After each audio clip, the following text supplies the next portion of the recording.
A young man is tied up, begging his brothers not to leave him in a deep, dark pit. His hands are shaking. His eyes are full of fear. His own family just walked away. But in just a few years, that same man would rule over the land that once held him captive. How did that happen? Let's find out. Joseph was only 17. He was the favorite son of Jacob, and his father gave him a colorful coat that made his brothers jealous. But it wasn't just the coat. Joseph had dreams, big ones. Dreams where he was standing tall and his brothers were bowing down to him.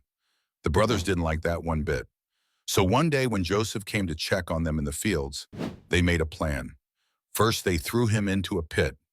Then they sold him to travelers heading to Egypt. They told their father Joseph had been killed. In Egypt, things didn't get better. Joseph became a slave in a rich man's house.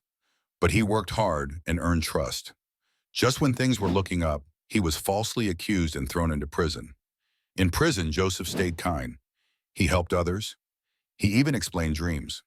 One day, Pharaoh, the king of Egypt, had a strange dream no one could explain. Joseph was called in. Joseph said, "God can help me explain it." And he did. He said Egypt would have 7 good years with lots of food, then 7 bad years with none. Pharaoh was so impressed, he made Joseph the second most powerful man in all of Egypt. Years later, Joseph's brothers came to Egypt to buy food during the famine. They didn't recognize Joseph, but Joseph knew them. He could have punished them, but instead he forgave them. He cried, he hugged them. He said, "What you meant for harm, God used for good." Joseph's life shows us that even when people betray us, even when things get worse before they get better, God still has a plan.